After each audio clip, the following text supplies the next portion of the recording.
Silipin na natin, triple buy si Bitcoin. Sino ang mga sumalok? Ito na. Okay, personal disclosure, I bought today. Ngayon ko lang po, etong dip na to. Kakabili ko lang bago ako mag-live. I bought 108,063.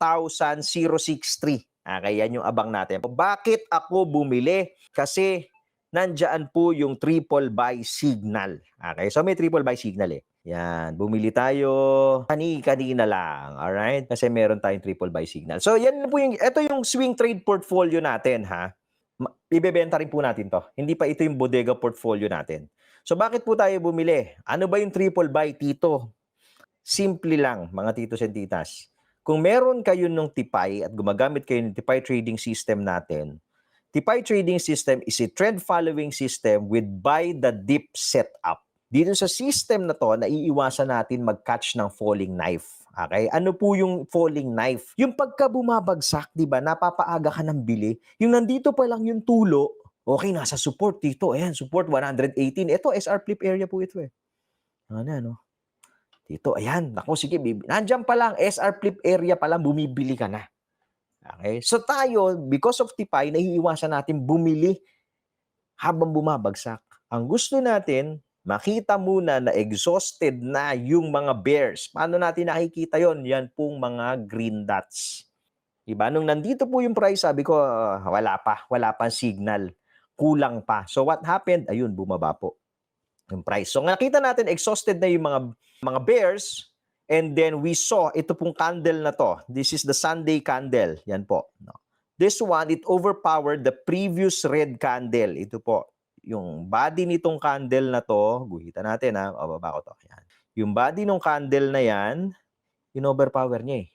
Nag-close po siya above. So, may green dot ka, may green cloud ka, may green candle ka na in-overpower yung body ng previous red candle. Yan yung triple buy signal. That is why bumili tayo. Okay, so yun ang kagandahan ng may sistema. Naiiwasan yung pagiging emotional. Naiiwasan yung basta bara-bara, nakakita lang, bumabagsak, bumibili ka. Di po ba? So naiiwasan natin yun because of TIPAY. Naiiwasan gumawa ng decision because of emotions. Nasaan ang cut loss? Yun muna yung una nating hahanapin. So since pumasok tayo, ang cut loss po depende sa risk profile ninyo. Kung kayo po ay conservative, ito yung entry candle, yung ilalim po niyan, a little below that entry candle, pwede ka na maglagay ng cut loss dyan. So probably 105,900, di ba? Pati naman cut loss, conservative. Okay? Medium risk, okay, dito sa candle na to, yung swing low. Previous swing low, ito po, baba mo lang ng konti. Wag na exactly doon sa pinakababa. Probably 103, 102,900. Tsaka mag-cut loss. Medium risk. Okay? High risk. Okay? Mga atapang atao, probably 100, 99,500. Pwede ka doon. Pwede mo antayin yung closing. Baka mamaya, di ba? Susundutin lang yung stop loss mo. Pwede mo antayin. Depende sa risk profile ninyo.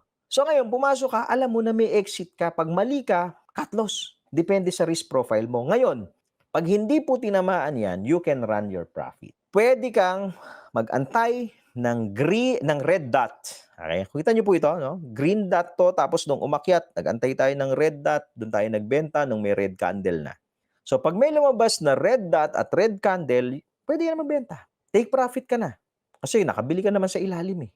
So for example, ito po, may red candle na dito. So dito, pwede ka na nag-take profit dyan. Hindi ka na nagra-round trip. Ayan, binayulate o tumulo. Ipi, abang ulit, buy ulit dito. So mag-aantay ka ulit ng ganito. Antay ka na naman yan bago ka umexit. So you can run your profits. Or, of course, meron tayo dito TP when happy rule eh.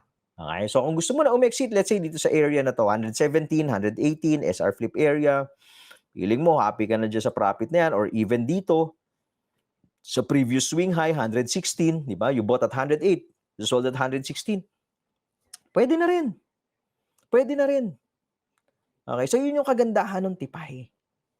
You can run your profits kung gusto mo, but you can also take profit kung happy ka na.